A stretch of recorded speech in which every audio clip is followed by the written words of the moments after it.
Baik, bismillahirrahmanirrahim. Assalamualaikum warahmatullahi wabarakatuh.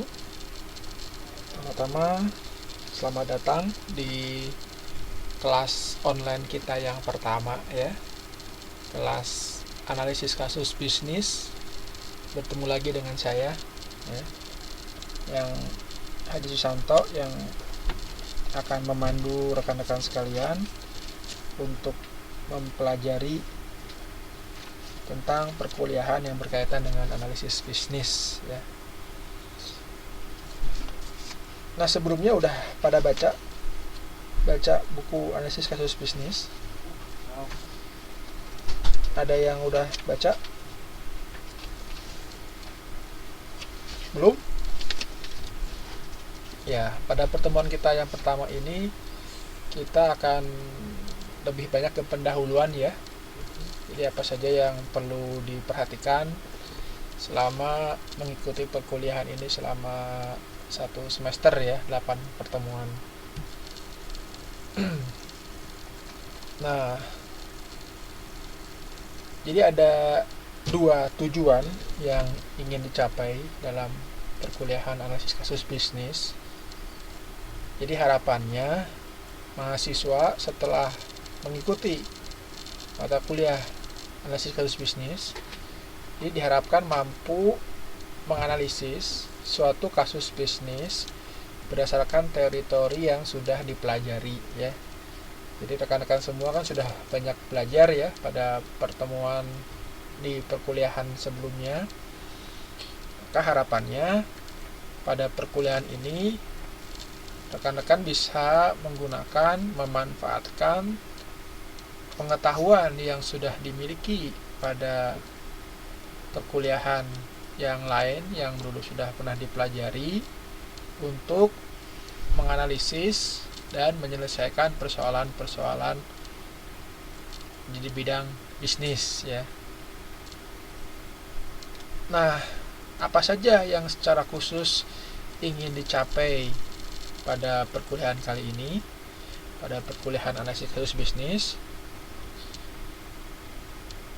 Yang pokok itu ada 5 bidang ya, yaitu bidang manajemen keuangan, kemudian bidang manajemen operasional, bidang manajemen pemasaran, bidang manajemen sumber daya manusia, dan mampu mengintegrasikan ya keempat bidang ini dalam menyelesaikan permasalahan yang terjadi dalam bisnis kita ya, bisnis di perusahaan. Jadi perkuliahan ini lebih banyak mengambil studi-studi kasus dari 4 bidang utama yang tadi disebutkan ya. Jadi bidang keuangan, operasional, pemasaran, dan MSDM. Jadi kita belajar teori-teorinya tidak terlalu mendetail. Kita nanti mengulas kembali ya, tapi lebih banyak kita mencari contoh-contoh kasus bisnis, kemudian mampu menyelesaikan kasus-kasus yang dihadapi ya. Nah, rekan-rekan perlu diketahui bahwa mata kuliah analisis kasus bisnis ini sebetulnya adalah mata kuliah yang digunakan untuk mempersiapkan mahasiswa untuk menghadapi TAP ya. TAP, tapi rekan-rekan sudah pada ngambil semua ya TAP ya. Jadi mungkin sudah tidak asing lagi ya kalau nanti melihat contoh-contoh kasus-kasus bisnis yang nanti akan kita pelajari bersama ya, kita coba selesaikan bersama.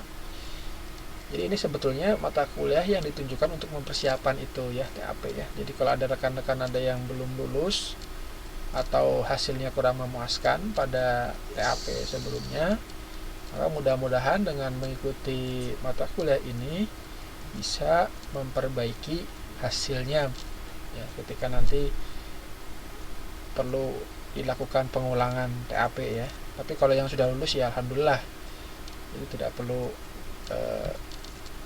mengalami kesulitan untuk mengikuti perkuliahan ini.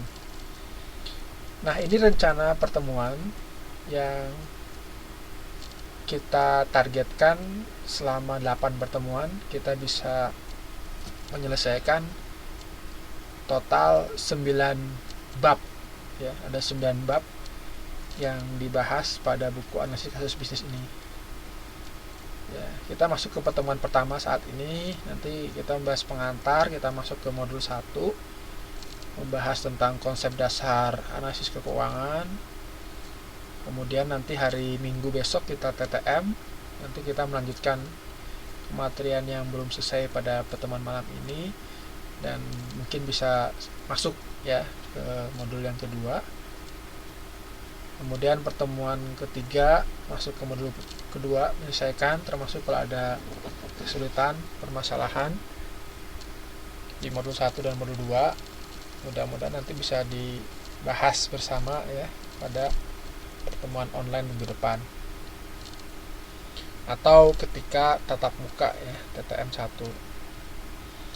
Setelah membahas tentang manajemen keuangan, nanti masuk ke manajemen tentang persediaan ya, operasional. Ini masuknya ke manajemen operasional ya, terkait dengan manajemen persediaan.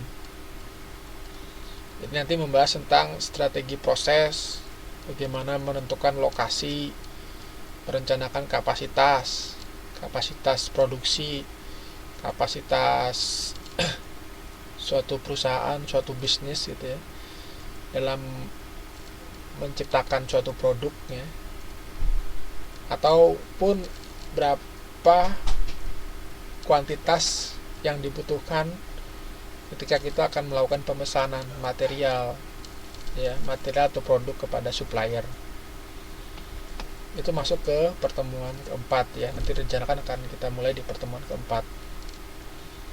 Pertemuan kelima, nah ini lebih banyak ke MSDM ya, pengembangan sumber daya manusia dan penilaian kinerja. Jadi pembahasannya di modul 5 dan modul 6.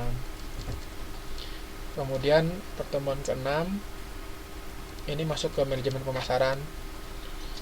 Ya, ini materinya diambil dari modul 7 dan modul 8. Jadi 2 modul kita ambil intinya apa, kemudian kita bahas bersama.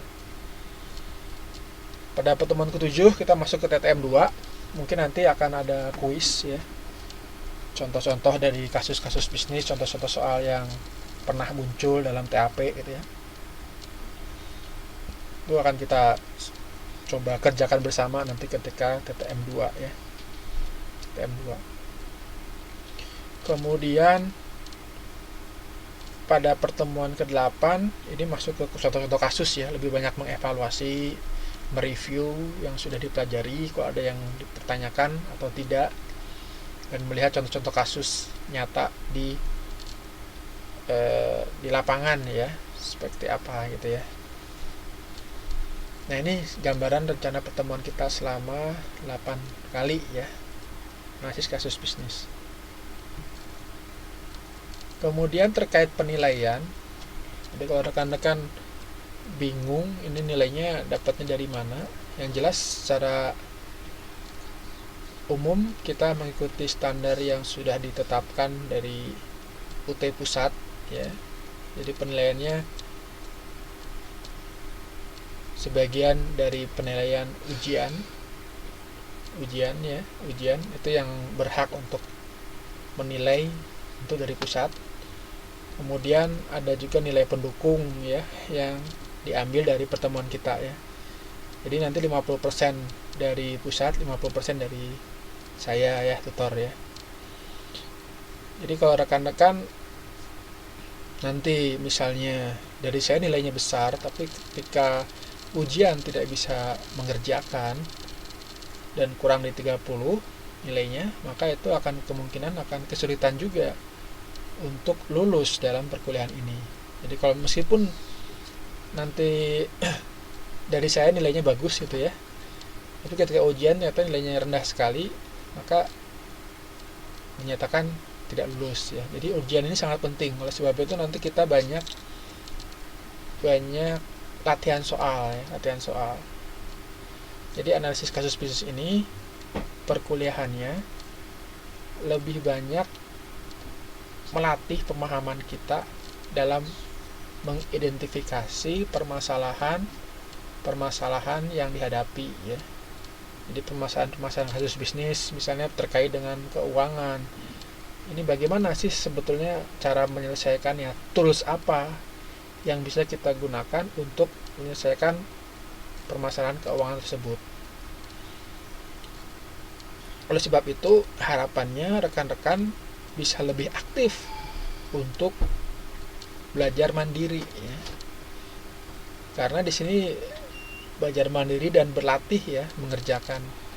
Karena kalau semakin sering berlatih mengerjakan soal-soal gitu ya, nanti akan terbiasa untuk menyelesaikan persoalan-persoalan di bidang-bidang yang dihadapi ya. Jadi nanti bisa ngebaca, misalnya ada sebuah contoh soal yang soalnya panjang sekali uraiannya ya, berupa deskripsi, kemudian dalam soal tersebut Anda diminta untuk memutuskan, memberikan saran keputusan apa yang sebaiknya diambil gitu ya. Biasanya dalam soal itu tidak jelaskan ini berkaitan dengan bidang apa. Jadi Anda sendiri yang harus bisa untuk menganalisis ya, kira-kira kasus seperti ini yang dihadapi gitu ya, ini solusinya itu menggunakan pendekatan apa gitu ya, apakah dengan pendekatan operasional misalnya, ataukah pendekatan keuangan, atau pendekatan yang mana gitu ya. Itu contohnya. Jadi ini harus aktif ya, berlatih sendiri. Kemudian untuk penilaian, jadi kehadiran pada perkuliahan ini saya targetkan minimal 6 kali pertemuan ya. Bisa ini 6 kali pertemuan.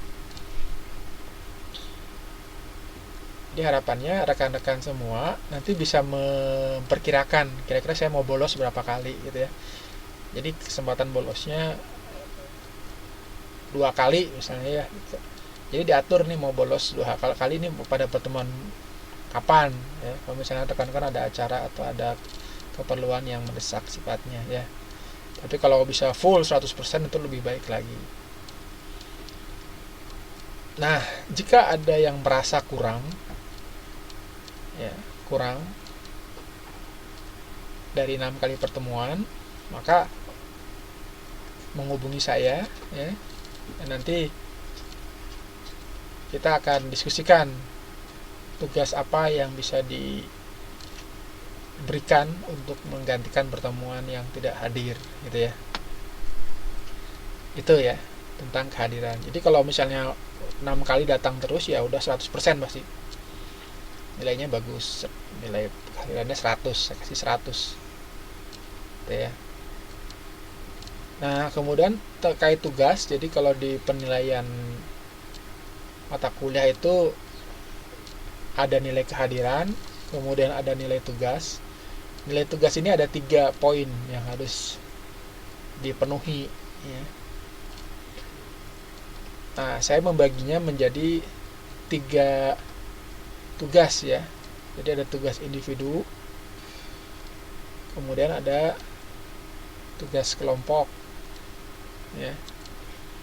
Nah untuk tugas individu yang pertama, ini yang gampang nih, tugas individu yang pertama ini rekan-rekan coba mengerjakan tes formatif 1 dan 2 pada modul 1 dan modul 2 ya.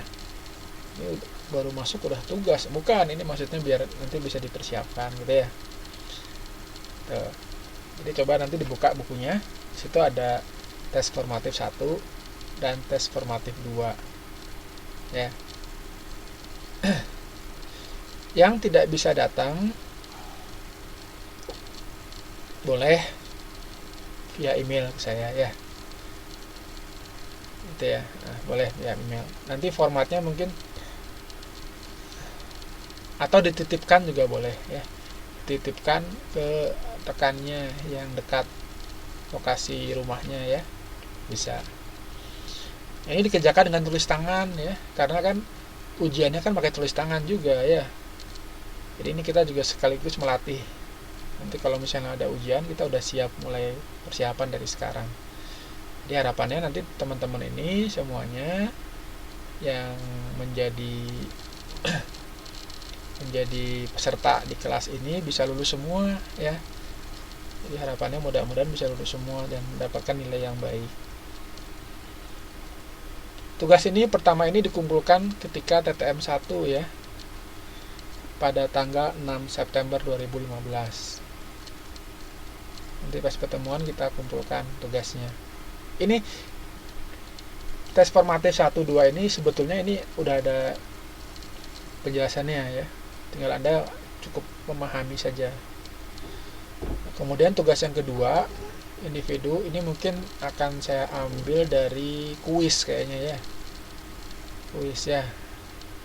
kuis atau nanti akan saya jelaskan lebih lanjut lah ya di TTM kedua mungkin ya, TTM kedua, atau ketika online di tengah perjalanan nanti akan saya jelaskan.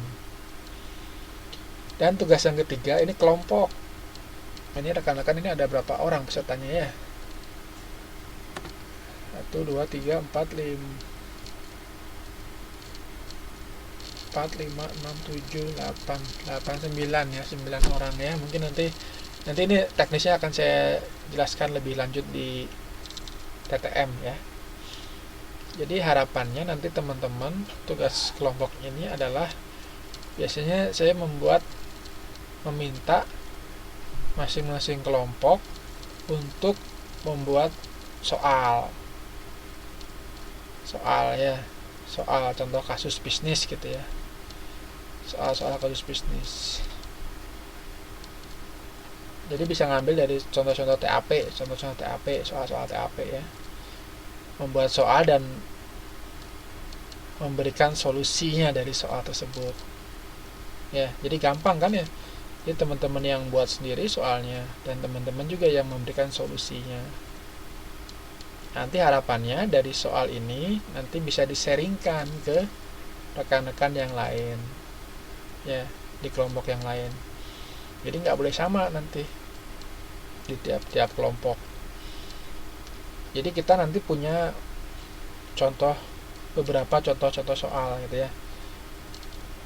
Nanti kalau misalnya kita mau ujian, ketika akan ujian analisis kasus bisnis, kita udah punya contoh-contoh soal latihan ya yang sudah kita kerjakan sendiri ya, dan teman kita juga kerjakan.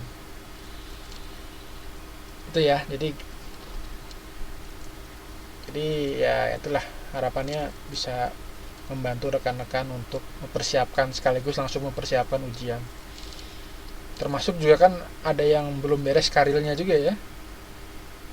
Nah ini mudah-mudahan dengan mempelajari tentang analisis kasus bisnis ini juga melatih kepekaan kita ya untuk mencari soal-soal dalam bisnis yang bisa kita jadikan topik ya. Kalau misalnya belum ada topik karir ya, itu juga bisa didiskusikan atau bisa dijadikan salah satu contoh kasus bisnis yang kita coba selesaikan bersama ya. Nah itu pengantar perkuliahan kita pada analisis kasus bisnis. Bisa dipahami? Ada yang ingin ditanyakan? Jelas semuanya?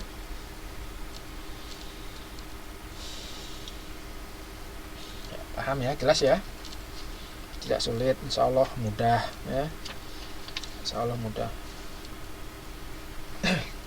Oke, jika sudah jelas, kita masuk ke modul yang pertama ya. Kita akan membahas tentang konsep dasar keuangan.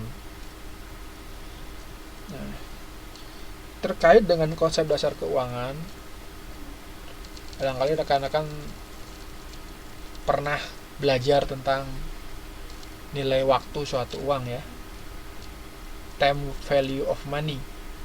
atau nilai dari suatu mata uang gitu ya.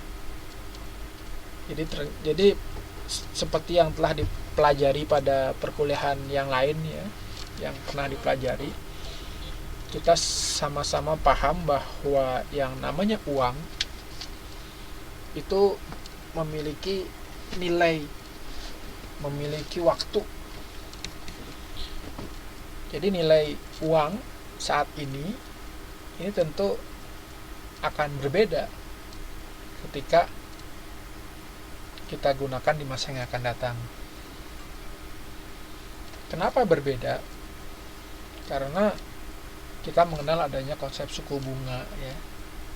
Jadi uang itu nilainya akan berubah tergantung dengan tingkat suku bunga yang berlaku ya dalam suatu negara tertentu gitu ya.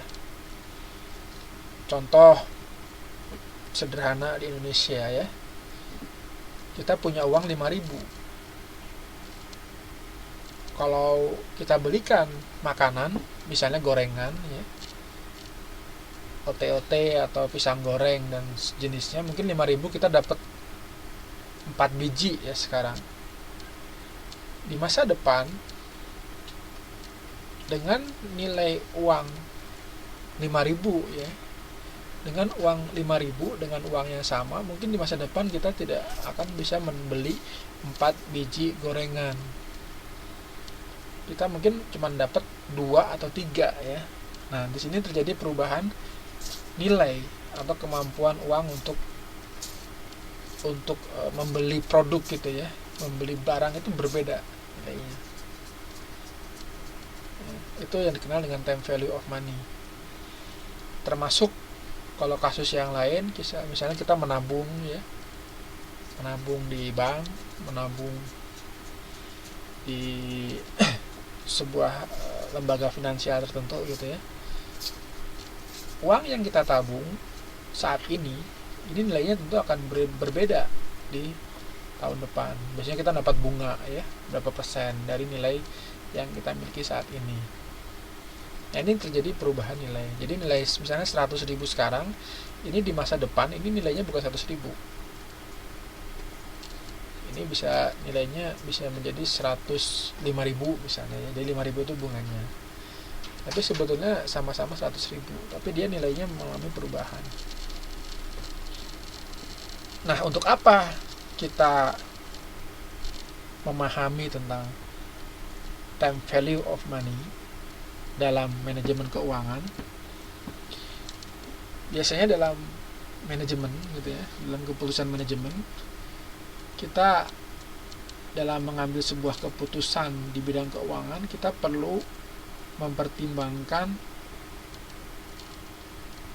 modal yang kita miliki ini sebaiknya kita gunakan untuk apa gitu ya. Bagaimana menggunakan modal yang kita miliki untuk membiayai kebutuhan di perusahaan.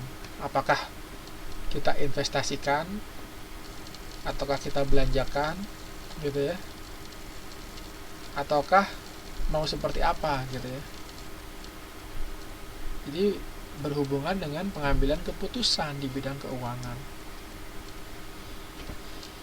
Dalam keputusan bidang keuangan, misalnya kita ingin memilih dari beberapa alternatif. Kita mau investasi atau kita belikan produk tertentu atau kita belikan modal industri, modal perusahaan dan sebagainya gitu ya. Nah, ini akan mempengaruhi penerimaan dan pengeluaran kita di tahun ini dan tahun yang akan datang. Apakah menguntungkan? Apakah merugikan? Ya, jadi ada alternatif, misalnya investasi ya. Saya kalau misalnya beli mesin, ini kita ada 2 pilihan. Mesin fotokopi A misalnya, kita mau buka bisnis fotokopi misalnya ya. Ada 2 mesin yang mau dipilih. Mesin fotokopi A merek tertentu dan mesin fotokopi B merek tertentu. Nah, di antara dua mesin ini karakternya berbeda. Apa yang membedakan? Mesin A lebih mahal dibandingkan dengan mesin B. Lebih mahal. Mesin B meskipun lebih murah, ternyata dia membutuhkan biaya perawatan tiap tahunnya yang lebih mahal dibandingkan dengan mesin A. Jadi mesin A sama mesin B ini sama-sama membutuhkan biaya perawatan. Cuman bedanya mesin B ini biaya perawatannya lebih tinggi dibandingkan dengan mesin A. Harga belinya mesin B yang lebih rendah, tapi biaya perawatannya lebih tinggi. Nah, kita ingin menentukan kira-kira mau milih mesin A atau mesin B nih yang harus kita beli pada saat ini. Ya. Nah, ini untuk menentukan keputusan ini kita bisa menggunakan pendekatan dengan analisis keuangan. Dengan melihat bagaimana sebetulnya nilai dari uang yang kita miliki saat ini dan bagaimana nilai di masa yang akan datang, gitu ya. Termasuk juga kalau kita ada pertimbangan yang lain, misalnya dengan uang jumlah tertentu kita ingin gunakan untuk membangun fasilitas di perusahaan, fasilitas yang lain. Nah, tentunya kita kan harus melihat ya, apakah kita belanjakan semua untuk membeli mesin atau kita sisihkan sebagian untuk membeli fasilitas yang lain. Nah, ini kan pertimbangan itu ya. Ini menjadi salah satu hal yang perlu kita ketahui dalam menentukan keputusan di bidang keuangan. Yaitu yang menjadi salah satu contoh dari analisis kasus bisnis di bidang keuangan.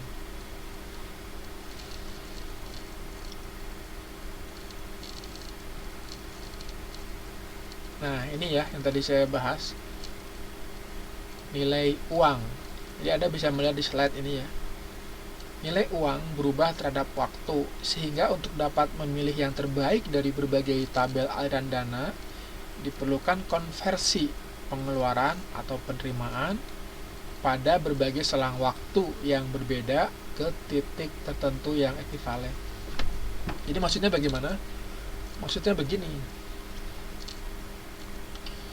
Contoh yang tadi ya, mesin A dan mesin B.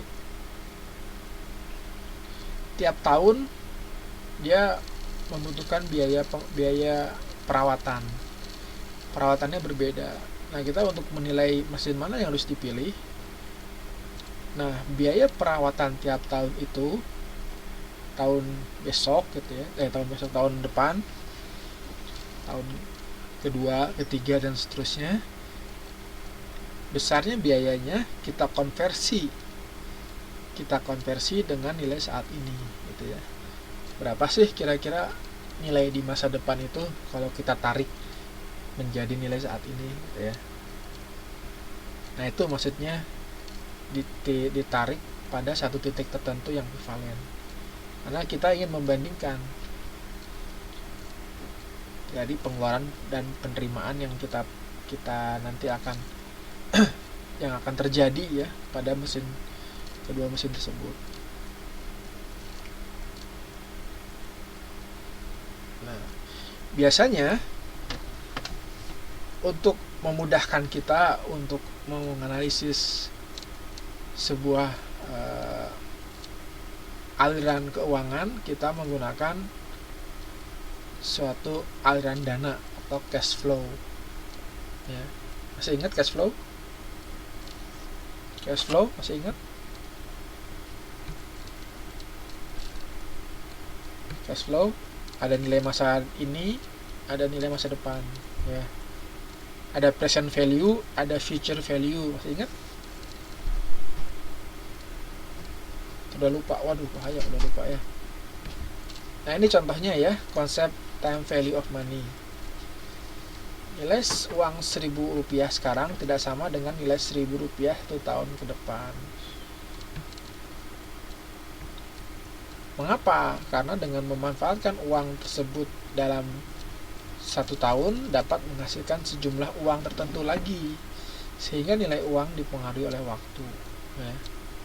Jadi kalau rekan-rekan pasti udah punya pengalaman ya, kalau mengambil kredit motor gitu ya, atau kredit rumah, atau kredit barang-barang tertentu ya, itu biasanya kan ada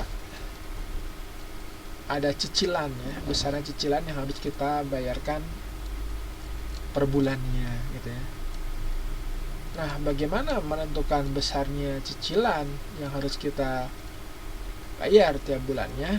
Itu biasanya pihak pemberi pinjaman atau pihak lembaga kredit itu dia mempertimbangkan nilai saat ini dan nilai masa depan ya, jadi dikali dengan nilai future value-nya biasanya. Sehingga jangan heran kalau misalnya teman-teman menghitung ya total besar cicilan yang harus kita bayarkan dengan total harga produk itu sendiri, harga barang itu sendiri, maka pasti lebih tinggi total seluruh cicilan yang harus kita bayarkan, karena ada perubahan nilai dari uang ya, ada perubahan nilai dari uang. Harga motor 12 juta misalnya baru kalau beli cash, tapi kalau kita nyicil itu bisa, kalau dijumlahkan bisa nyampe 18 juta, jadi bisa lebih tinggi harganya ya. Itu contohnya ya. Nah, ini time value of money ya, ini salah satunya terjadi perubahan ini karena dipengaruhi oleh kondisi ekonomi ya. Jadi kondisi ekonomi suatu negara ini menentukan berapa besarnya perubahan uang yang terjadi ya.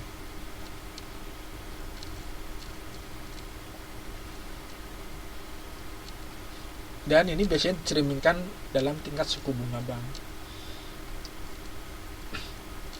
Tingkat suku bunga bank ini juga digunakan sebagai langkah strategis oleh bank sentral ya, untuk mengembalikan kondisi ekonomi di suatu negara. Misalnya terjadi krisis moneter gitu ya. Ini kan berhubungan dengan nilai uang. Nah, pihak bank sentral biasanya dia bisa melakukan kebijakan dengan menaikkan tingkat suku bunga. Itu untuk mengatur regulasi keuangan di suatu negara. Nah, ini juga berpengaruh ya terhadap time value of money. Nah, dalam manajemen keuangan, barangkali rekan-rekan masih ingat apa saja yang pernah kita gunakan sebagai alat ya untuk melakukan analisis keuangan. Jadi untuk memilih alternatif ya, itu kita bisa bandingkan dengan menggunakan nilai saat ini, nilai masa depan gitu ya, nilai tahunan, dan nilai rate of return-nya. Masih ingat? Nah, ini coba Anda bisa lihat di buku di halaman 1.9. Nah, di sini ada dikenal dengan discount factor, ada future value, ada present value. Nah, ini digunakan untuk menghitung dan membandingkan alternatif ya, beberapa alternatif agar bisa dibandingkan pada satu titik yang sama, ekuivalen titik yang sama. Misalnya present value, berarti nilai di masa depan kita tarik untuk menghitung berapa sih nilai saat ini gitu ya. Misalnya harga mobil di masa depan mungkin 50 juta. Nah, tahun depan 50 juta dengan tingkat suku bunga berapa persen gitu ya. Berapa kira-kira kalau harganya saat ini? kalau nilai 50 juta tahun depan, kalau sekarang kira-kira berapa harganya gitu ya. Nah, itu bisa dihitung dengan pendekatan present value. Ya, present value. Atau future value. Ya, sekarang saya punya uang sekian. Ini di masa depan berapa sebetulnya nilainya, daya belinya berapa. Gitu ya. Itu dengan future value.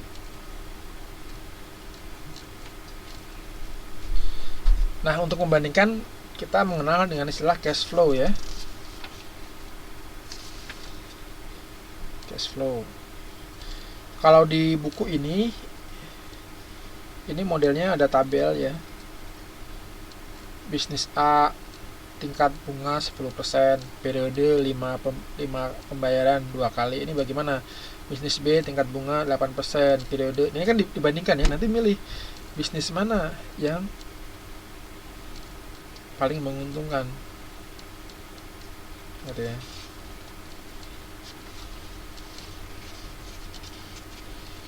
Kebayang? Nah, kalau Anda melihat contoh di buku ya, ilustrasi 2 halaman 1.4. Nenek Minah tahun lalu memiliki uang Rp10.000, mampu membeli 1 kg telur ayam. Namun saat ini ternyata Nenek Minah harus merogoh koceknya kembali sebesar Rp2.000 untuk mendapatkan 1 kg telur ayam. Jadi orang nyebutnya harga 1 kg telur ayam tahun ini sudah naik Rp2.000 dibandingkan tahun lalu. Nah, ini terjadi perubahan ya. Anda bisa melihat di sini menganalisis kira-kira apa yang terjadi. Ya. Ini berkaitan dengan future value dan present value. Terkait rumusnya, ini beberapa referensi itu menggunakan notasi yang berbeda. Tetapi konsepnya sebetulnya sangat mudah ya. Sama konsepnya. Ada yang menggunakan pendekatan nilai terminal uang ya.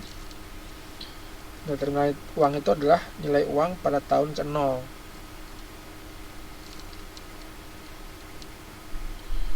Dikalikan pangkat N dari 1 tambah bunga. Nah, ini kan rumus ya.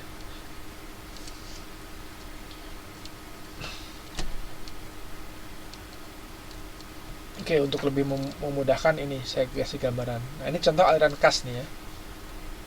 Gambarnya. Yang di sini kan berupa deskripsi ya. Ada mungkin yang tidak terbiasa, mungkin agak bingung. Nah, ini coba lihat nih, aliran kas ya. Jadi kita punya gambaran seperti ini. Ini aliran kas. Ini untuk menggambarkan kira-kira berapa nilai di masa depan, berapa nilai di saat ini ya, dan berapa kalau kita konversi menjadi nilai tahunan. Anda perhatikan gambar A. Nah, ini yang dikenal dengan aliran kas tunggal. Jadi cuma satu aliran dana yang terjadi ya. Jadi 0, 1 tahun, 2 tahun, 3 tahun, nah baru pada tahun ketiga itu mendapatkan penerimaan. Ini misalnya kalau teman-teman membuka suatu bisnis dengan modal tertentu, nah ini BEP-nya itu baru kembali, itu balik modal itu pada tahun keberapa misalnya. Itu juga bisa contohnya ya. Tahun pertama, kedua itu masih rugi, masih defisit, tahun ketiga baru balik modal, itu juga bisa ya. Nah, yang B ini contohnya yang ini ya, annual value ya. Jadi uniform payment series. Jadi dia tiap tahunnya besarnya sama. Ini mirip kayak gaji ya. Jadi kalau gaji kita itu kita anggap sebagai penerimaan, yang besarnya kan tetap ya, relatif tetap dalam beberapa periode tertentu, maka bentuk aliran kasnya bisa seperti ini. Ya, tahun pertama, kedua, ketiga dan seterusnya ini masih sama. Kalau yang C ini beda. Nah, ini seiring dengan bertambahnya periode ya, bertambahnya tahun, ini meningkat. Yang besarnya sebesar G ya, sebesar jumlah tertentu yang tetap. yang misalnya kalau dalam ini kita nyatakan sebagai G ya. Jadi tahun pertama misalnya kita dapat pemasukan $50.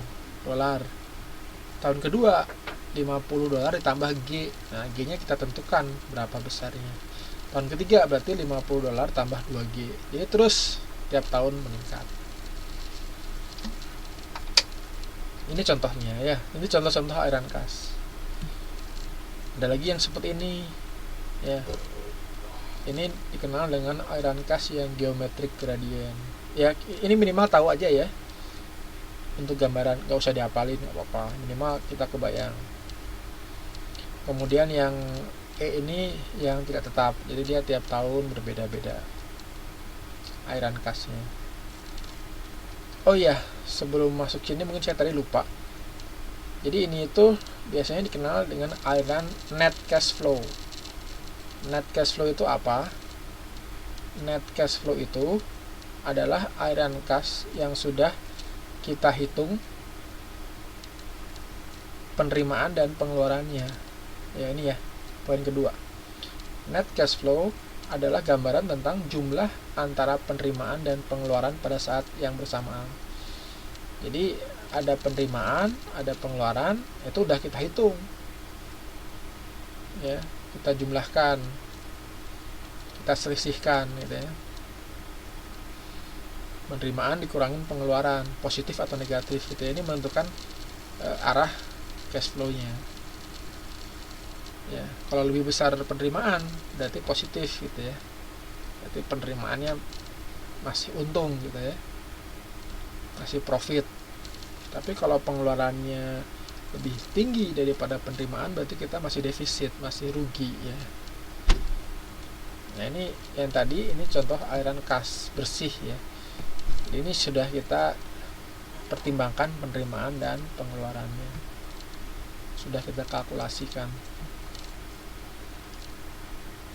Nah, ini formulasi cara menghitung aliran kas tunggal ya.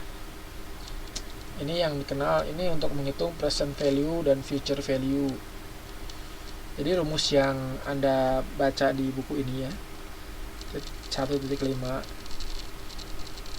terminal value, nilai terminal uang gitu ya, ada bunga ya, itu diadopsi dari rumus utamanya dari sini. Ini versi economic engineeringnya ya. Ini yang aslinya seperti ini. Ini kan buku udah diterjemahkan dalam bahasa Indonesia ya. Ini buku utamanya seperti ini kira-kira dalam notasinya. Ini lebih mudah ya. Jadi future value itu nilai di masa depan. Itu sama dengan nilai sekarang ya, dikali 1 tambah I pangkat N. Kenapa gini? Kalian tahu? Jadi ini nilai masa depan itu sebetulnya sama dengan nilai saat ini ya, nilai sekarang ditambah dengan nilai sekarang yang udah dikalikan bunga ya, nilai sekarang yang sudah dikalikan bunga. Kebayang nggak? Nilai masa depan, misalnya nilai masa depan kita mau menghitung, saya punya uang 100.000 ya, punya uang 100.000, berapa nilai tahun depan jika misalnya bunganya 5% ya, I nya 5% atau diskon faktornya 5% gitu ya, bunganya 5%. Berarti gimana hitungnya? Berarti nilai sekarang 100.000 ditambah bunganya kan ya. Nah, bunganya berapa? 100.000 kali 5%. Berarti berapa? 5.000 ya. Jadi 105.000. Itu ya. Jadi nilai masa depan itu sama dengan 105.000. F-nya 105.000. P-nya 100.000 dengan I 5%. Itu ya, kebayang? Nah, N-nya ya. N yang saya kasih contoh tadi itu N-nya adalah 1 gitu. Kenapa 1? Karena kita cuma menghitung tahun depan. Ya, N-nya 1. Ini tahun besok, tahun depan gitu ya. Cuma 1. Tapi kalau 2 tahun lagi, nah 2 tahun lagi berarti N-nya 2. Ya. Caranya bagaimana? Sama. Nilai sekarang ditambah nilai tahun besok, bunga tahun besok, ditambah lagi nilai bunga tahun 2 tahun ke depan. Jadi rumus ini itu diturunkan dari contoh yang tadi yang saya jelaskan. Jadi F sama dengan P kali 1 tambah I pangkat N. Nah, dengan rumus ini ya, itu di buku-buku ekonomi itu Anda diberi kemudahan agar tidak perlu menghitung nilai 1 plus I pangkat N. Jadi 1 plus I pangkat N ini ya, ini itu besarnya sudah disediakan, sudah dihitungkan dalam bentuk tabel di buku-buku ekonomi yang mungkin rekan-rekan pernah melihat ya. Itu dikenal dengan compounding factor. Tentunya nilai I-nya, nilai diskonnya atau nilai rate-nya atau bunganya ini adalah nilai-nilai bunga yang sifatnya umum ya. Tidak detail koma-koma gitu ya, tapi ini sifatnya umum. Jadi ini untuk memudahkan biasanya dituliskan dengan penulisan seperti ini. F sama dengan P dalam kurung F per P I persen, N. Nah, nilai yang dikotakin merah ini ya, compounding factor ini udah tersedia di tabel. Jadi teman-teman nggak usah ngitung pakai kalkulator kalau ini N-nya banyak gitu ya. Ini udah ada di tabel, nanti bisa melihat di tabel langsung. Di tabel ada langsung dapat nilainya berapa. Baru dikali dengan nilai P-nya. P-nya ini kan dari soal ya. Nah, P-nya itu dari soal. Kita mau menghitung F. Nah, dengan cara yang kurang lebih sama ya, kita juga bisa menghitung nilai saat ini ketika informasi nilai masa depan diketahui ya. Contohnya tadi ya, nilai tahun depan itu 105.000. Berapa nilai tahun ini kalau bunganya 5%? Nah, kan itu kebalik ya caranya. Itu juga bisa dihitung dengan cara seperti ini ya. Nah, ini contohnya. Jadi contohnya sederhana ya. Nah, ini rumusnya P sama dengan F 1 ditambah I pangkat minus N, karena ini kebalikannya ya. Nah, ini biasanya dituliskan dengan ini rumusnya. P sama dengan F di kotak merah ini juga nilainya bisa kita lihat dari tabel. Anda melihat ya di sini di buku titik 1.5 NTN sama dengan C0 1 tambah R pangkat N. Nah, C0 ini kalau di rumus yang tampak di slide ini sama dengan P ya, nilai present. Dia cost 0 ya, jadi nilai uang pada tahun ke-0 maksudnya ya. NT itu nilai uang terminal pada periode tertentu atau nilai future value-nya gitu ya. Sama R itu nilai bunganya. Ada yang menyebutkan I interest gitu ya. Jadi kalau di Inggris itu interest misalnya. R itu kalau di sini rasio ya. Rasio itu ya jadi R, Indonesia itu R. Jadi sama rumusnya, yang ini rumus halaman 1.5 sama nilai rumus yang ada di slide. Ya. Bingung? Enggak bingung ya. Nah, kalau dalam soal yang penting kita tahu konsepnya, nanti kita coba hitung dengan rumus tersebut. Boleh pakai rumus yang di buku atau boleh juga pakai rumus yang di slide, sama. Hasilnya pasti sama. Ya. Nah ini contohnya, biar kebayang ya, ini contohnya.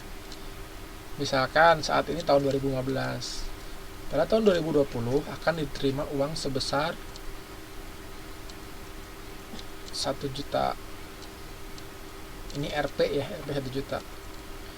Jika tingkat suku bunganya 12%, berapa nilai saat ini pada tahun 2015 dari uang yang akan diterima tersebut? Nah, kita bisa pertama untuk memudahkan kita gambarkan ini ya bentuknya ya, bentuk aliran kasnya. Nah, kita mau menghitung nilai P, kita mengetahui nilai F 1 juta. Nah, kita ingin menghitung nih berapa nilai P-nya. Nah, bisa kita masukkan ke rumus ya. Masukkan saja ke rumus yang tadi ya. Jadi P sama dengan F1 plus I pangkat minus N ya. Jadi P sama dengan 1 juta dikali ini 1 ditambah 12%. Berarti berapa? 1,12 ya.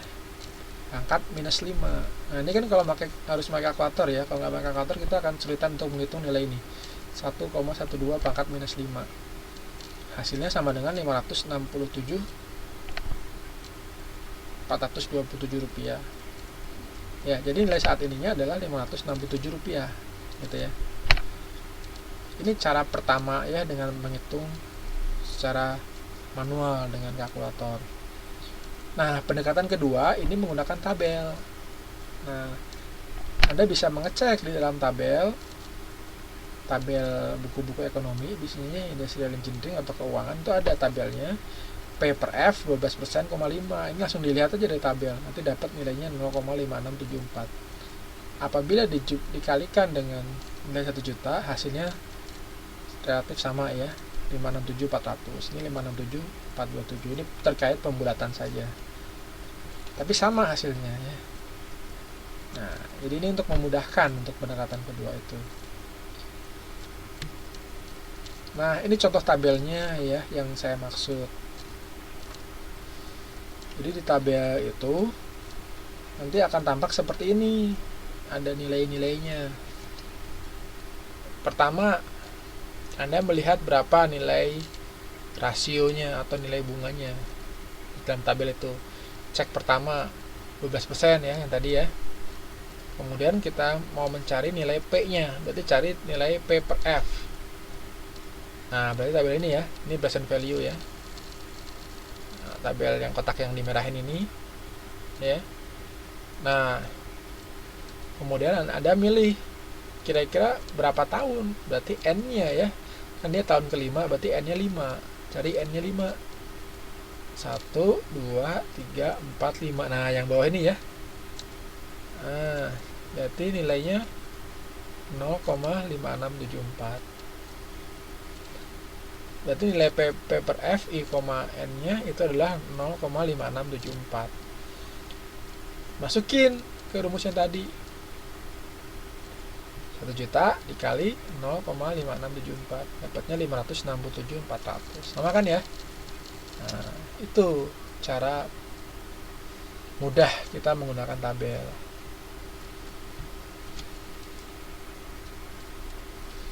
Tapi kalau mau dihitung manual juga boleh ya, cuman biar nggak repot biasanya dengan tabel. Tapi kalau manual bisa ya, terutama sekarang kan udah canggih ya peralatan yang kita miliki ya, kita bisa menggunakan kalkulator dengan mudah, kita bisa menggunakan Excel.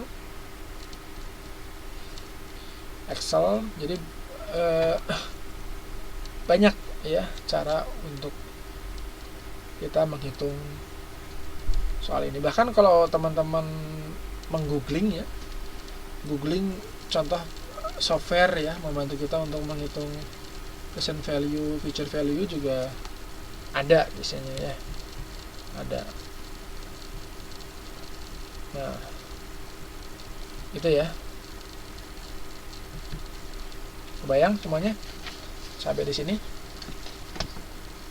Ada yang pusing?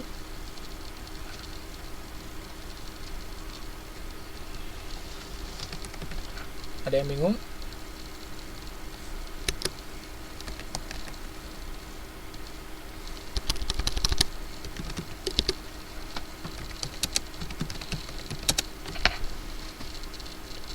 Sampai di sini coba kira-kira dipelajari dulu, ada yang bingung nggak?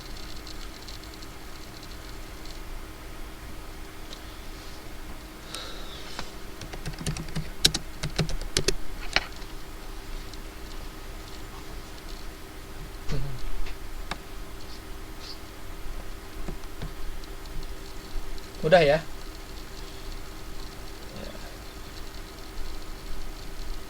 Jelas ya? Oke.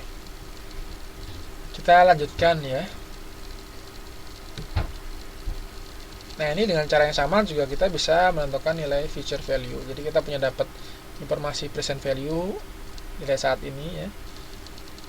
Kemudian kita ingin mencari nilai di masa depan, itu bisa ya.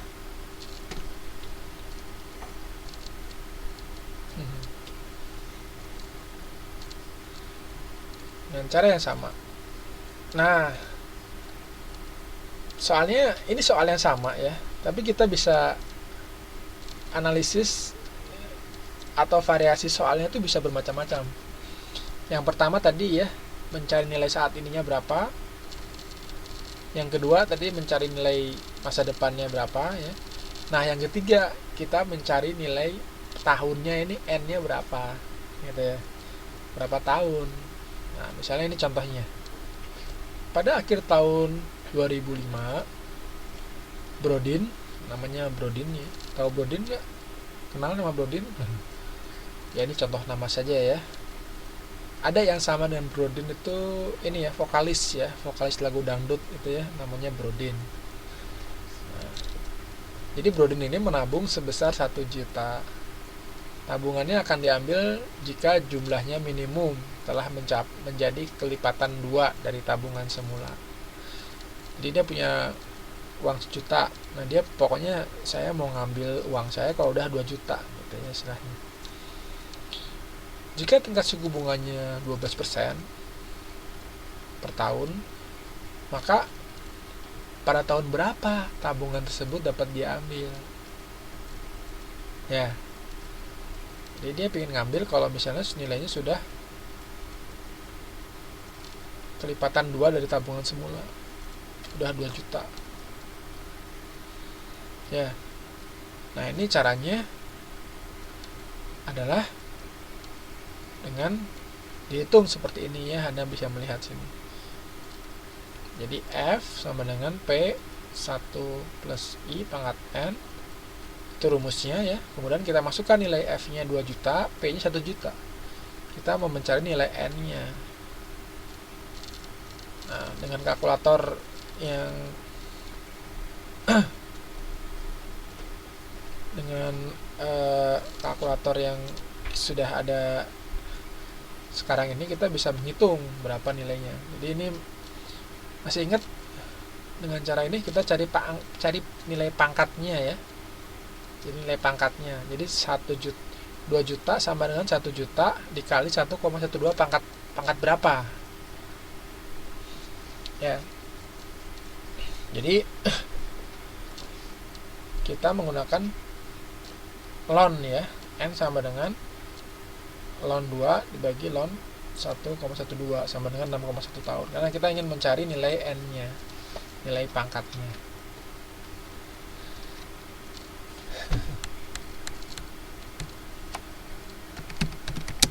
Ya.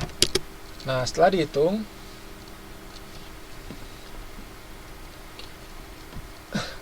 diperoleh nilainya 6,1 tahun. Berarti tabungannya dapat diambil pada akhir tahun ke-7 atau tahun 2012. Ya.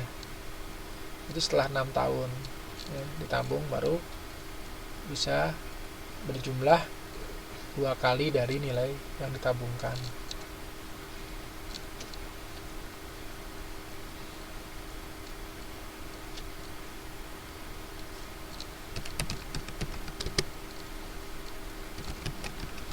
Bayang semuanya? Bisa ya? Ini contoh variasinya ya, variasi soal dengan cara yang tadi ya, sama. Nah, ini dengan pendekatan 2 kita menggunakan tabel. Jadi dari tabel itu diketahui N-nya itu 6 atau 7 tahun, berarti antara 6 sampai 7 tahun. Kan ketika akhir tahun ke-6 kan nggak bisa diambil karena bunganya belum dapat ya. bunga itu diambil pada akhir tahun, berarti ya akhir tahun ke-7 ya baru diambil. Jadi setelah 6 tahun, 6,1 tahun kan ya, nilainya akan kelipatan 2, berarti kita ambilnya pada setelah lepas dari tahun ke-6, jadi akhir tahun ke-7. Oke, lanjut ya. Nah, soalnya ini bisa macam-macam lagi. Jadi kalau tadi nyari P-nya, nyari F-nya, nyari N-nya, nah kita juga bisa mencari nilai I-nya. I-nya itu apa? I-nya itu adalah nilai interestnya atau nilai bunganya atau R-nya ya kalau di buku ya. Jadi berapa sih suku bunganya itu sebetulnya? Contoh pada akhir tahun ke-2015 si Brodin menabung sebesar 1 juta. Diinginkan pada akhir tahun ke-2020 menjadi kelipatan 2. Berapa tingkat suku bunga yang dapat memenuhi keinginan tersebut? Ya. Jadi berapa nih suku bunganya agar pada tahun 2020 itu nilainya adalah 2 kalinya.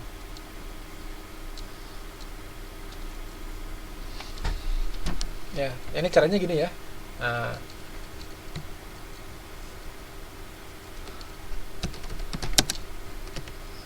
jadi caranya kita tuliskan dulu rumusnya ya. F sama dengan P atau sama menggunakan rumus P juga boleh. Ini ada 2 pendekatan ya. Kita nilainya dari F aja lah. Kita pakai satu rumus dulu, satu rumus dari F ya. Atau rumus yang NTN sama dengan C0 1 plus R pangkat N ya. Yang di buku itu juga boleh. Kalau di buku berarti kita nyari nilai R-nya ya. Di sini kita nyari nilai I-nya. Nah, ini pendekatan pertama. Anda lihat di sini di slide. F sama dengan P 1 plus I pangkat N, berarti 2 juta sama dengan 1 juta dikali 1 plus I pangkat N nya udah diketahui ya, berapa? N nya adalah 5 ya, di 2015 dari 2015 sampai 2020 berarti 2000, berarti 5 tahun ya, jadi N nya adalah 5, berarti I tambah 1 tambah I pangkat 5 sama dengan 2. Berarti I sama dengan akar dari akar 5 dari 2 ya. Kurangin 1. 0,1487 ya. Diperoleh nilainya 14,87%. Nah, ini menggunakan kalkulator. Jadi kalau teman-teman ada kalkulator saintifik, ini bisa membantu untuk mencari nilai I-nya dengan cepat. Ya. Pendekatan kedua ini kalau menggunakan tabel. Nah, dari tabel nanti diperoleh nih, dicek. Ada 2 nilai I karena di tabel itu tidak detail. Tidak semua nilai bunga, suku bunga itu diberikan di tabel karena untuk satu nilai saja itu satu halaman sendiri ya, satu halaman isinya angka semua itu cuman satu suku bunga, jadi tidak semuanya. Nah, caranya adalah dengan melakukan perhitungan dengan cara melihat yang tersedia ya. Jadi kalau lihat di tabel untuk suku bunga 12% itu diperoleh nilainya adalah 1,7623. Untuk suku bunga 15% diperoleh nilainya 2,0114. Ya. Jadi berarti nilainya adalah di antara kedua nilai ini ya. Kan kita ingin 2 kali ya. Sementara yang dapat adalah 1,7 sampai 2, sekian. Berarti ini untuk angka 2 ya. Kita ingin mendapatkan nilai 2 kali lipatnya ya. Berarti di antara suku bunga 2 ini ya, 12% dan 15%. Nah, kita hitung dengan interpolasi. Kita hitung dengan cara seperti ini. Kalau 12% nilainya 1,7623, kalau 15% nilainya 2,0114, berarti kalau nilainya pengen 2 gitu ya, berarti I-nya harus berapa? Nah, ini dengan cara ini nih. Ini masih ingat interpolasi? Kita lakukan perbandingan ya.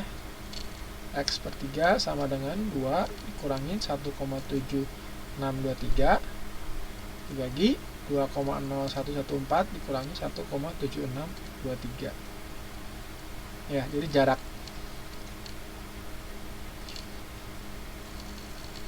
jarak ini ya 2 sampai 1,7 ini ya, 2 kurang ini, jarak yang ini dibagi dengan jarak nilai 2,0114 kurangin 1,7623, diperoleh nilai X nya nanti 2,86%. Ya, jadi kita ngitung X nya ya, segitiga ya, Anda lihat di sini ya. Ini yang tidak bisa melihat slide-nya ini mungkin agak bingung sekali ini pasti. Tapi nanti ini saya rekam ya, nanti teman-teman bisa memutar kembali ya kalau ada yang bingung. Nah, nanti diperoleh nilai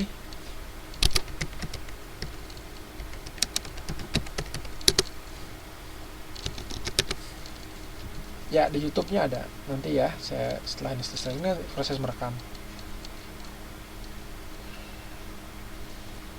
Nah, diperoleh nilainya 14,86%, sama ya dengan pendekatan 1 dan pendekatan 2. Jadi nilainya sama ternyata dengan cara seperti ini ya.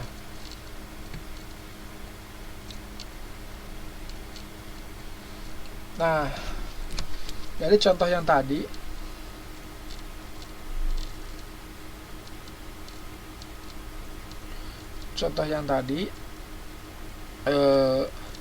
kita bisa mengambil sebuah intisari ya. Ada 3 hal pokok keputusan keuangan yang nanti kita jadikan acuan dalam menentukan alternatif yang kita pilih. Yang pertama adalah terkait dengan penggunaan dana ya. Ini kita kenal dengan keputusan investasi ya. Kita punya dana sekian, kita punya uang sejumlah tertentu, ini kita mau gunakan untuk apa gitu ya. Ini kan investasi ya. Ada macam-macam kan investasi, ada yang ditabungkan saja, atau kita belikan properti, kita gunakan untuk modal usaha dan sebagainya. Ini investasi ya. Jadi kita gunakan mau apa, atau kita asuransi juga bisa ya. Ada asuransi tertentu yang dia juga sekaligus investasi. Kemudian yang kedua adalah perolehan dana, jadi keputusan pendanaan. Misalnya kita membutuhkan dana tertentu ya, kita mau buka usaha, kita butuh modal. Modal ini mau bagaimana kita mencarinya? Kita mau meminjam kepada individu, kepada bank, kepada koperasi, atau bagaimana? Nah, tentunya setiap jenis pinjaman yang diberikan itu kan memiliki konsekuensi yang berbeda ya. Kalau misalnya pinjam di bank, tentu ada bunganya berapa persen. Kalau pinjam di koperasi berapa persen. Kalau individu mungkin ya beda ya pendekatannya. Nah, ini informasi ini ya bisa kita jadikan input untuk memilih kira-kira dana yang mau kita sediakan ini sumbernya mau bagaimana gitu ya. Atau bisa juga menggunakan dana pribadi misalnya. Dana pribadi juga kan konfigurasinya mau berapa persen dari dana pribadi kita, dari dana bank berapa persen gitu ya. Ini keputusan pendanaan istilahnya. Kemudian yang lain itu adalah pembagian laba ya. Jadi dengan kebijakan dividen, misalnya kita patungan ya bisnisnya dengan rekan kita, usaha, kemudian kita analisis dalam neraca keuangan.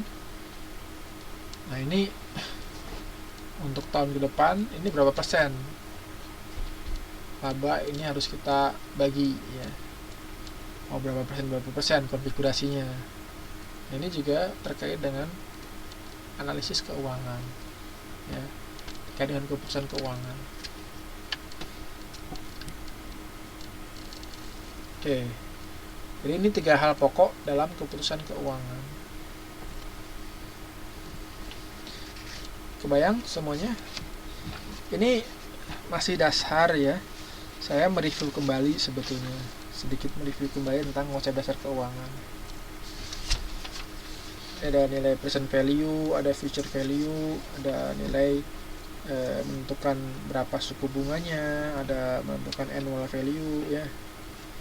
Nah, Anda kalau melihat di buku ini, itu di halaman ini ya, halaman pertama ya, di kegiatan belajar 1 ya, itu ada berkaitan dengan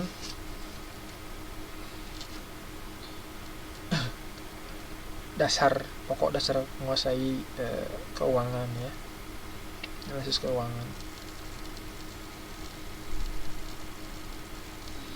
Nah, dalam manajemen keuangan sendiri itu ketika kita mempelajarinya secara utuh ya, jadi kita harus memiliki kompetensi dalam bidang ini ya, melihat kira-kira berapa sih menghitung nilai di masa depan, di masa sekarang gitu ya.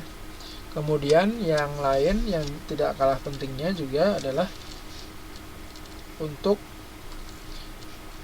mengetahui tentang laporan dan analisis keuangan ya, laporan terkait dengan laporan keuangan.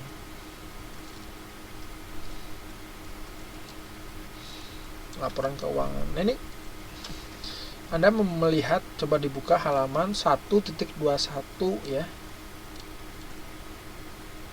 1.21. Nah, ini contoh dari laporan keuangan. Di sini ada contoh ya, ini tidak saya masukkan ke slide ya, karena kebetulan soft copy-nya saya tidak punya scanner ya di kamar. Ini kan harusnya di scan dari buku ya, tapi tadi mau ditulis ulang kayaknya nggak sempet. Jadi Anda bisa membuka dari buku ya, karena masing-masing udah punya buku ya. 1.21. Ini ada PT Amitabha. Namanya lucu ya, PT Amitabha. Anda bisa melihat sini, ini perkembangan laporan keuangan, laporan laba rugi ya, dari tahun 2009 dan 2010. Jadi Anda bisa melihat di sini, ini terjadi perubahan ya, peningkatan laba bersih.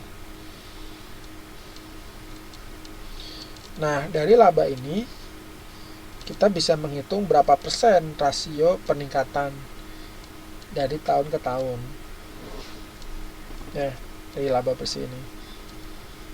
Jadi ini nanti melihat apakah persentase peningkatannya ini lebih tinggi dibandingkan dengan persentase bunga yang harus kita bayarkan ini. Kalau kita pinjam uangnya ya, kan tentu harus labanya harus lebih tinggi dibandingkan dengan uang yang kita pinjam, sehingga kita bisa membayar pinjaman kita kan ya. Nah, ini bisa dilihat, dihitung di sini. Itu contohnya ya. Ini contoh laporan laba rugi. Anda sudah pernah membuat seperti ini kan ya, contohnya ya. Di buku ini, di modul ini cuman ditunjukkan saja, tidak dijelaskan bagaimana cara membuatnya. Anda pernah membuat, belajar di mata kuliah sebelumnya ya, saya lupa namanya apa tuh. Ada yang analisis keuangan namanya, nggak tahu kalau di UT namanya apa ya, mungkin rekan-rekan sekalian lebih paham ya terkait nama mata kuliahnya ya. Nah, Kemudian juga Anda buka halaman 1.22 ya. Di sini ada juga laporan neracanya. Ya. Jadi aset, total aset dengan total kewajiban itu nilainya harus sama ya. Total aset dan total kewajiban nilainya harus sama. Itu ciri khas neraca ya. Dan neraca itu pasti balance, debit kreditnya itu sama nilainya. Nah, jika Anda perhatikan di sini ya, sekilas tampak bahwa PT Amintaba ini mengalami kemajuan. Aset meningkat dari tahun sebelumnya, demikian pula laba ruginya. Pertanyaannya, benarkah demikian? Nah, bisa jadi benar dan bisa jadi salah. Untuk itu perlu dilakukan analisis yang lebih lengkap untuk membaca laporan keuangan PT Amintaba ya, agar memperoleh gambaran yang lebih utuh tentang kinerjanya. Nah, di sini kita bisa menggunakan pendekatan analisis rasio. Ya. Analisis rasio. Dalam analisis rasio ini itu melibatkan pos-pos apa saja gitu ya. Pos-pos tertentu dalam laporan keuangan ini yang kita gunakan untuk melakukan penghitungan rasio. Nah, ini contohnya. Anda lihat tabel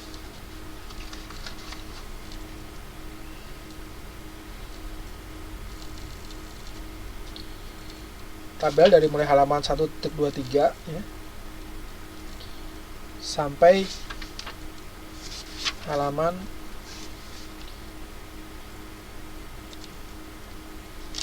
127 ya, 1.27 ya.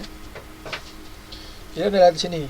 Di sini ada rasio likuiditas ya. Ada rasio utang. Ada rasio manajemen aktiva ya. Nah, untuk menghitung tiap-tiap rasio, kita gunakan informasi yang terdapat pada laporan neraca dan laporan laba rugi. Ya. Contoh ya, di sini kan di buku ini dijelaskan ya, ini ada contoh-contoh rasio. Jadi kalau misalnya Anda mau menghitung berapa sih perputaran asetnya misalnya ya. Perputaran aset bersih, aset operasi bersihnya. Maka Anda hitung berapa nilai penjualannya dibagi dengan nilai aset bersihnya. Ya. Berarti berapa nilai penjualannya? Misalnya tahun 2010 4 miliar 4 juta ya. Dibagi dengan 1 juta 4.225 dibagi dengan 1.843 ya. Diperoleh nilainya 2,29. Berarti rasionya adalah 2,29. Jadi tergantung Anda mau menggunakan rasio yang mana. Mau pendekatan rasio utang. Nah, ini ada ya. Rumusnya juga berbeda. Total kewajiban dibagi dengan ekuitas. Rasio apalagi? Mau menggunakan rasio likuiditas. Masing-masing rasio ini ada pendekatan yang berbeda dan ada kecenderungan yang berbeda dalam penggunaannya ya. Nah, nanti setelah Anda hitung rasio dari berbagai tahun ya, nanti bisa kita interpretasikan kira-kira dari tahun 2010 sampai 2009 ini kalau dilihat perbandingan rasionya ini sebetulnya bagaimana sih keuangan kita gitu ya. Keuangan kita itu bagaimana gitu ya. Ini kan menjadi sebuah analisis keuangan ya. dari informasi yang diperoleh dari laporan neraca dan laporan laba rugi ya. Nah, contohnya ini, Anda buka halaman 1.28. Anda lihat tabel yang bawah ya. Rasio penguraian ROE tradisional. Nah, ini Anda lihat di sini ada tabel rasio pada tahun 2010 dan rasio pada tahun 2009. Nah, interpretasinya poin 1 ya. Anda lihat di sini baca ya. Jadi kemampuan menghasilkan laba bersih dari ekuitas yang dimiliki perusahaan meningkat dari 8,41% menjadi 10,14%. Atau dengan kata lain, laba bersih pada tahun 2010 adalah 10,14% dari ekuitas yang dimiliki perusahaan. Ya, jadi ini ada peningkatan gitu ya. Jadi ini melihat pos-pos tertentu ya. Kita analisis dari pos-pos tertentu. Tidak serta-merta kita lihat total value ya dari laporan laba rugi atau laporan neraca. Tetapi juga kita lihat dari pos per pos. Ya, pos per pos. Ya. Jadi pos per pos ya.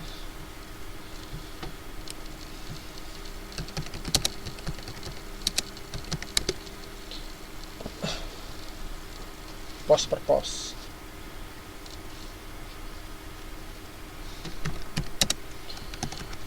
Kemudian kita juga bisa melihat dari rasio perputaran aktiva ya. Nah, Anda melihat nih, itu terjadi penurunan ya.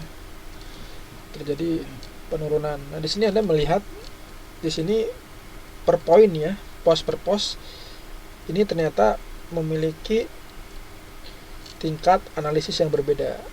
Jadi kalau misalnya di perusahaan, tinggal parameter yang mau kita jadikan acuan apa? Apakah mau dilihat dari labanya atau kemampuan bayar utang misalnya ya. Nah, ini juga menjadi pertimbangan biasanya kalau di contoh praktis ya, untuk melihat kesehatan keuangan suatu perusahaan. Itu kadang-kadang ada parameter-parameter tertentu yang digunakan sebagai penilaian. Jadi tidak serta-merta wah labanya besar gitu ya, labanya besar terus lihat karyawannya banyak, terus banyak konsumen, bukan itu. Kadang dilihat itu adalah rasio pengembalian utang misalnya. Ini tiap tahun bagaimana kemampuan mengembalikan hutangnya, apakah rendah atau tinggi itu ya, naik atau turun.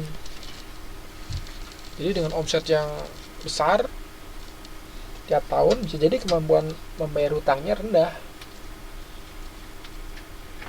Nah, ini contoh analisis keuangan per pos ya, dengan menggunakan pendekatan rasio.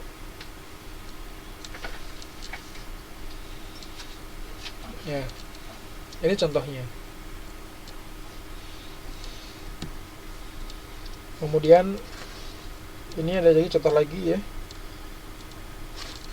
rasio penguraian alternatif itu ya. Kemudian rasio likuiditas. Nah, rasio likuiditas ini berhubungan dengan kemampuan membayar atau melunasi kewajiban. Ya, kewajiban. Anda lihat halaman 1.31. Di sini tampak bahwa terjadi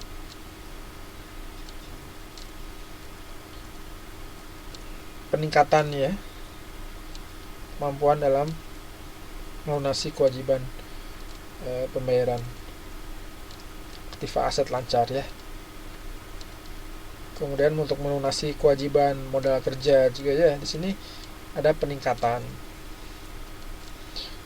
Jadi ini yang poin bagian kedua dari modul 1 ini. itu adalah bagaimana kita menganalisis informasi yang disajikan pada laporan laba rugi dan laporan neraca. Ya. Jadi perkembangan dari suatu periode ke periode yang lain, dengan adanya informasi ini, kira-kira bagaimana sih sebetulnya kesehatan keuangan yang kita miliki. Ya. Tentunya konsep dasar yang penting yang harus kita ketahui adalah bagaimana menyusun laporan laba ruginya dulu, ya, harus tahu, ya. Dan juga bagaimana menyusun laporan neracanya, ya. Jadi ini pelajaran yang Anda harus ketahui dulu, ya, kalau kita ingin melakukan analisis keuangan secara komprehensif. Dan ini saya yakin sudah pernah dipelajari pada perkuliahan manajemen keuangan atau analisis keuangan pada perkuliahan sebelumnya, ya. Bisa dipahami ya semuanya, ya. Nah, dengan cara yang sama Anda bisa mencoba ini, ya, di sini, ya. Contoh PT Daksa Electronic Corporation halaman 1.34. Di sini ada contoh neraca dan laporan laba rugi. Nanti dan di halaman 1.35 ini udah dihitung rasionya, tinggal interpretasinya bagaimana. Ya, interpretasinya dengan cara yang sama Anda bisa mengerjakan, bisa mencoba, bisa memahaminya.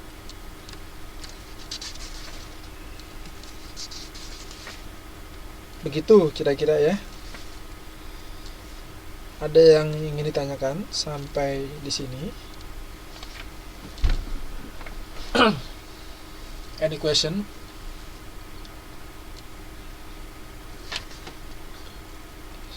Jadi ini banyak membahas tentang dasar-dasar keuangan, laporan keuangan, bagaimana menganalisisnya, ya. Bayang semuanya? Pusing? Oh. Anda kalau membaca buku ini pelan-pelan, bertahap, konsentrasi penuh, pasti mudah untuk memahaminya.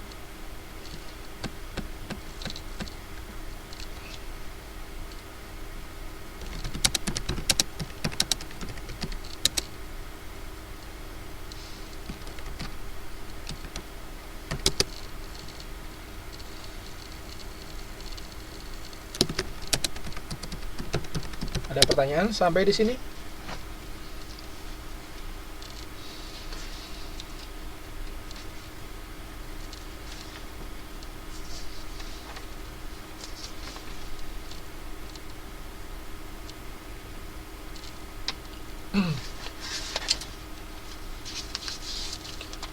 Ya, yang tugas tadi, ya.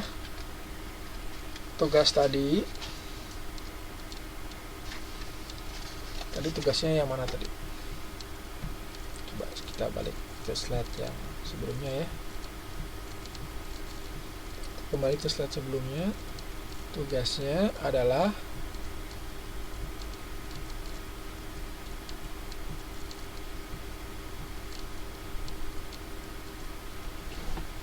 tes formatif 1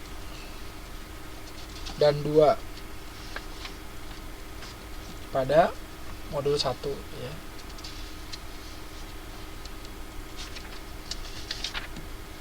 Jadi Anda lihat sini di modul ini, Anda lihat ada tes formatif 1.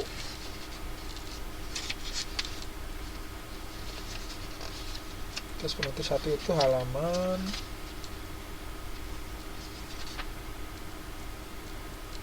1.17.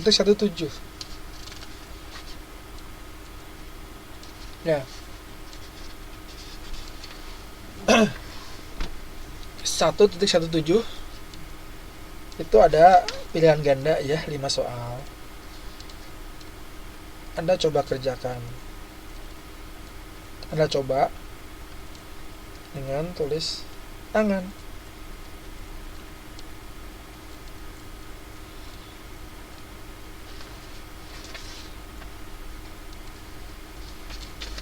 Ya. Jadi 5 soal ya tes formatif 1. Kemudian tes formatif 2-nya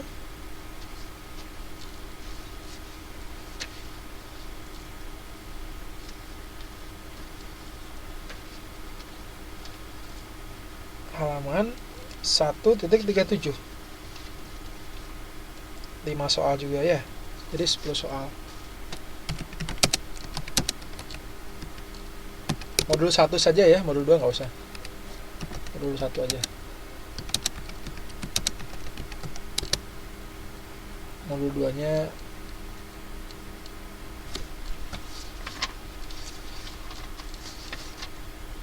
modul 2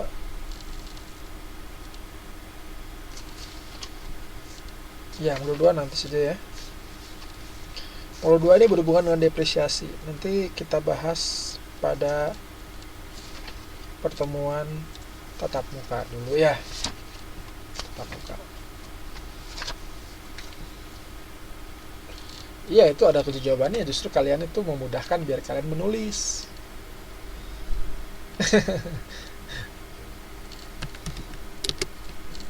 biar bisa dicek bentuk salahnya.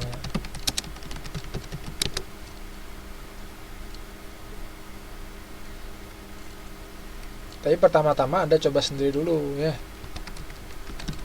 Makanya saya suruh nulis tangan, karena biar mencoba ya. Kerjakan sendiri. Kalau bingung bisa melihat kunci jawabannya.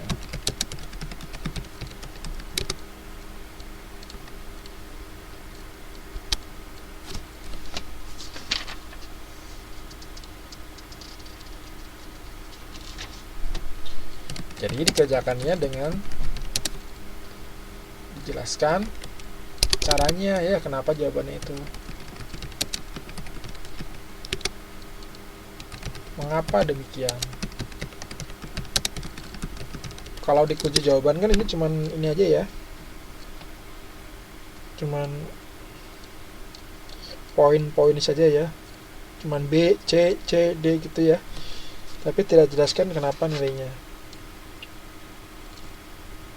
Singkat-singkat saja. Anda coba mengerjakan dengan cara Anda dulu ya, kemudian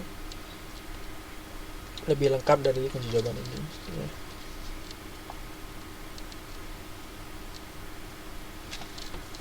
Atau mau soal yang lain?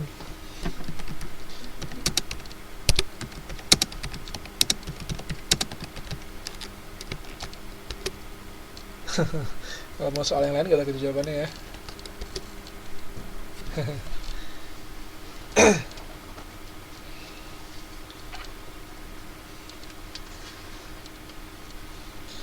Yang tidak bisa hadir, kalau tidak bisa hadir, tugasnya dikumpulkan via email boleh deh ke ini aja ya.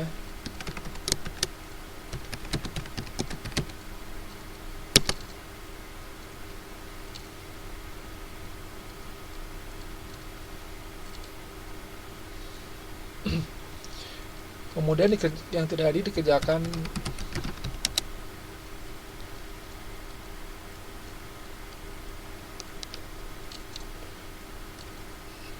di PowerPoint ya, boleh, nggak usah di Word biar bagus.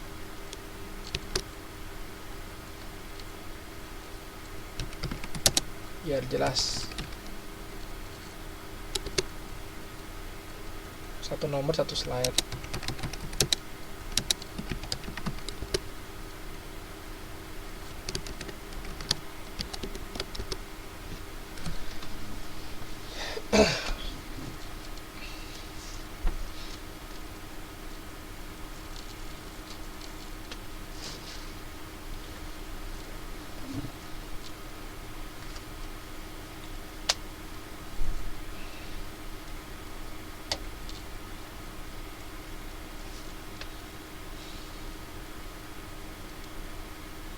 Gitu ya, kira-kira ada pertanyaan sampai di sini sebelum pertemuan pertama kita akhiri.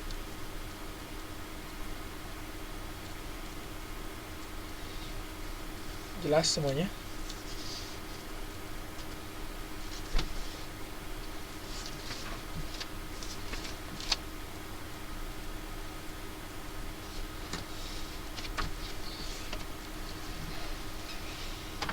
Ya, nanti YouTube-nya saya upload dan nanti akan saya informasikan ketika sudah diupload ya. Baik, kalau tidak ada pertanyaan, kita cukupkan saja pertemuan pada malam hari ini. Terima kasih atas kehadirannya dan partisipasi, atas perhatiannya juga. Mudah-mudahan pertemuan kita pada malam hari ini bisa bermanfaat bagi kita semua, bisa bernilai ibadah di hadapan Allah. Atas kekurangannya, saya mohon maaf. Assalamualaikum warahmatullahi wabarakatuh.